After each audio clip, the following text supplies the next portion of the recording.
नाज़रीन किराम, एक दफा फिर आपके कप्तान का जेल से पैगाम आ चुका है आपके लिए। इससे पहले पैगाम आता था कि आपने 8 फरवरी को बाहर निकलना है वोट देने के लिए। अगर आप समझते हैं आपके ऊपर जुल्म हुआ है, आपके मुल्क पर जुल्म हुआ है, आपकी पार्टी पर जुल्म हुआ है, तो आपने 8 फरवरी को बाहर निकलना है जुल्म का बदला वोट की ताकत से लेने के लिए। अब आपके कप्तान का पैगाम है कि आपने निकलना है सिर्फ इसलिए कि आप समझते हैं कि अगर आपके वोट के ऊपर जो है वो डाका डाला गया, चोरी की गई है आपके वोट की, तो अब आपने कल यानी हफ्ते के रोज जो है वो बाहर निकलने और पुरअमन जो है वो एहतजाज रिकॉर्ड करवाना है अपना। हर कस्बे, हर गांव, हर शहर, हर सूबे में जो है वो लाखों की तादाद में लोग बाहर निकले और बताएं इनको फिर कि वोट चोरी करना कहते किसको है, और अगर ये आइंदा भी चोरी करेंगे तो रद्द अमल जो है वो कैसा आ सकता है। यकीन जाने पूरे मुल्क में जो है वो खौफनाक नारे लगना शुरू हो चुके हैं जमात इस्लामी की तरफ से। वो सब जमातें जो है वो इकट्ठी हो गई हैं, वो सब ताकतें जो है वो एक प्लेटफॉर्म पर आ गई है जो इस निजाम से तंग आ चुकी है,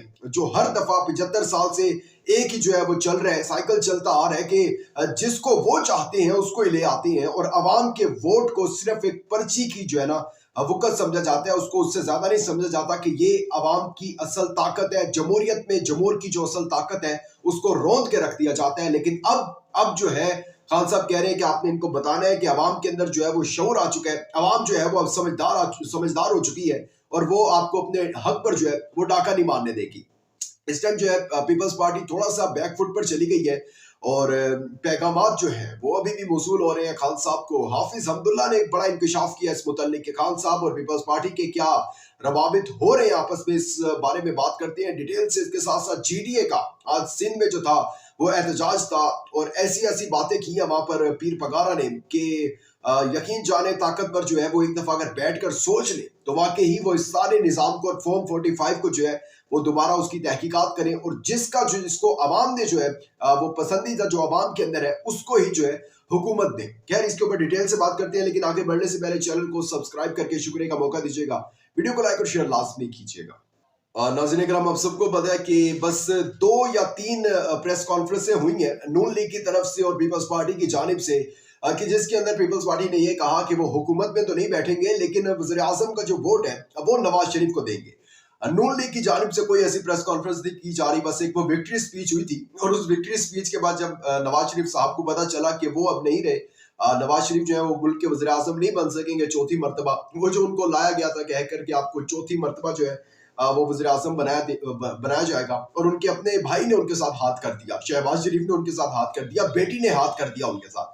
खैर, उसके बाद से अभी तक यानी कि एक जमात जिसको पता है कि हमारे जो है वो नंबर तकरीबन पूरे हो चुके हैं और वो जमात अभी भी जो है वो सामने खुलकर कोई स्पीच वगैरह, कोई प्रेस कॉन्फ्रेंस वगैरह नहीं कर रही, अपनी जीत का जो है वो ऐलान नहीं कर रही है। खैर, पीपल्स पार्टी जो है वो भी अब बैकफुट पर चली गई है और हाफिज अब्दुल्ला जो कि JUIF के रहनुमा है, उन्होंने एक इंकशाफ किया इस मुतल्लिक।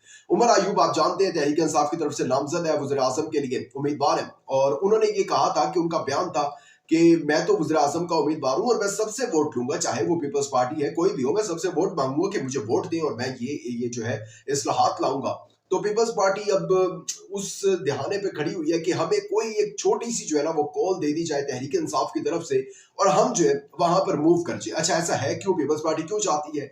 पीपल्स पार्टी इसलिए चाहती है कि अगर अवाम के अंदर, पंजाब के अंदर या KP के अंदर या बलोचिस्तान के अंदर, क्योंकि सिंध तो ऑलरेडी ही उनका है, तो अगर इन जगह पर अवाम के अंदर कुछ मोहब्बत और प्यार और एक छोटा सा जो इज्जत है ना उसका अगर उनके दिल के अंदर ये चीज डालनी है तो उसके लिए तहरीक इंसाफ का साथ देना बड़ा लाजिम है, क्योंकि पीपल्स पार्टी तो खुद कहती है ना कि जमहूरियत आनी चाहिए, वो तो खुद जमहूरियत के दाई हैं और अब वो फिर जो है उनके साथ मिल रहे हैं जिनकी ताकत ही नहीं है, जिनको अवाम ने जो है वो पसंदीदा नहीं है अवाम के अंदर। खैर, अब हाफिज अब्दुल्ला ने एक बहुत बड़ा इंकशाफ किया। पहले तो उन्होंने ये कहा कि मौलाना और तहरीक इंसाफ की जो मुलाकात हुई है उस पर पीपल्स पार्टी और नून लीग को इतनी मिर्चें क्यों लग रही हैं आखिर?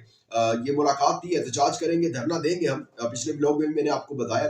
खैर, अब हाफिज अब्दुल्ला ने इंकशाफ किया कि पीपल्स पार्टी जो है वो रात गए यानी कल रात इमरान खान की अडियाला जेल में मिन्नतें कर रही है कि एक दफा हमारे साथ मुलाकात करें, हमारे साथ बैठे, हम आपको वोट देने के लिए तैयार हैं। और पीपल्स पार्टी का जाहिर सी बात है कि अगर वोट आ जाता है तो तहरीक इंसाफ की तो हुकूमत पक्की है, लेकिन जाहिर बात है कि अगर इमरान खान ये स्टेप ले लेते हैं तो इमरान खान तो जो नजरिया है इमरान खान साहब का वो उससे हट जाएंगे। इसीलिए जो है, क्योंकि कोई भी गवर्नमेंट आती है जाहिर सी बात है कि अगर नून लीग और पीपल्स पार्टी की मुश्तरका एक गवर्नमेंट आ भी जाती है तो वो ज्यादा से ज्यादा 1 या 1.5 साल ही चलेगी। और खान साहब का वही है कि क्यों किसी को मुद्दत नहीं पूरी करने दी जाती। जब कोई थोड़ा सा इनकी आंखों में आंखें डालकर बात करते हैं तो वो उसका हाथ खींच लेते हैं जिसके साथ हुकूमत बनाई होती है, और वो सब कुछ निजाम धर्म भरम रह जाता है। यानी पाकिस्तान का एक हुकूमत है, उसने 5 साल का रोड मैप बनाया कि हमने ऐसे ऐसे जो है इसको लेकर चलना है। शुरू में 2 साल जो है मुश्किलात होंगी और अगले 3 साल हम आवाम को रिलीफ देंगे और हम पाकिस्तान को भी जो है वो इतना स्ट्रॉन्ग कर देंगे कि पाकिस्तान जो है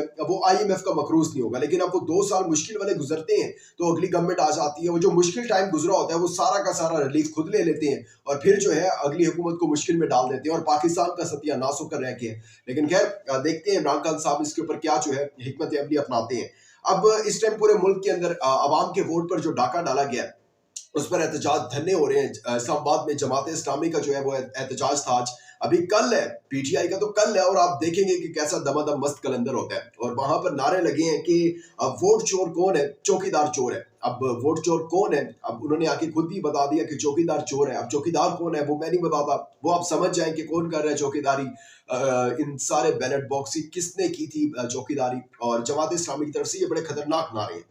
अब जो मेन चीज आज सिंध में एहतजाज हुआ और PTI भी उसके अंदर शामिल थी, GDA पीर पगारा साहब की। पीर पगारा साहब ने बड़ी एक अहम कुछ बातें की हैं, वो बातें मैं आपके सामने रखता हूँ। उन्होंने कहा कि अगर खान चोर है ना, अगर ये लोग कहते हैं कि इमरान खान चोर है और उसे तोशाखाना में इन्होंने सजा दी है, तो फिर हम सब भी चोर हैं, फिर मैं भी चोर हूँ, यहाँ जितने लोग हैं वो सब के सब चोर हैं। और पीर पगारा वही हैं जो जिन्होंने अपनी 2 नशिस्तें भी छोड़ दी सिंध असेंबली की कि कहीं एस्टेब्लिशमेंट नाराज ना हो जाए और ये भी जो है वो पीपल्स पार्टी को दे दें, हमारे ऊपर एहसान ना करें।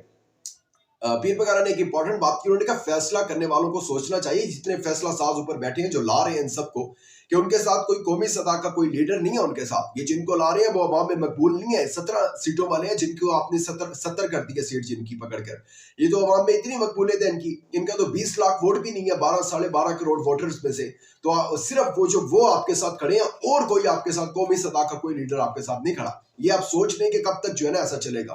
गवर्नमेंट कोई भी आ जाती है, पीर पगारा साहब कहते हैं वो चलेगी 8 से 10 माह या 6 से 10 माह, इससे ज्यादा जो है वो कोई गवर्नमेंट भी नहीं चलेगी। और इस इलेक्शन को जो है वो पूरी दुनिया में नहीं कोई मानेगा और ना ही जो है ना अब माना जा रहा है। आपने हर किसी को आजमा लिया है, ठीक है, तो अब जो है हालात मुझे जो लग रहे हैं, पीर पगारा ने कहा, मैं नहीं कह रहा कि ये हालात जो है ये मार्शाल्लाह की तरफ जा रहे हैं और हालात जो है वो कुछ अच्छे नहीं चल रहे हैं, लग रहे हैं। लेकिन अब देखते हैं, तहरीक इंसाफ की कल कॉल है मुल्क भर में, इसके अंदर JUI, फेयर, TLP और तहरीक इंसाफ को GDA यानी छोटी छोटी जमातें जितनी भी हैं जो भी ये समझती हैं कि उनके हक पर डाका डाला गया है, वो सारी जमातें इस एहतजाज में शामिल होंगी। और फिर देखते हैं इस एहतजाज के बाद जो है वो क्या रद्द-ए-अमल सामने आता है। हो सकता है एक बड़ी अनहोनी भी हो सकती है 3 मार्च को, कि जब वज़ीर-ए-आज़म का हल्फ लिया जाएगा, वज़ीर-ए-आज़म का वोट होगा, तब भी कुछ ना कुछ हो सकता है। अभी भी कोई श्योरिटी नहीं है कि नवाज शरीफ ही या शहबाज शरीफ ही जो है वो मुल्क के वज़ीर-ए-आज़म बनेंगे। अपना बहुत ज्यादा ख्याल रखिएगा, इंपॉर्टेंट फीडबैक देना मत भूलिएगा। दीजिएगा इजाजत, अल्लाह हाफ़िज़।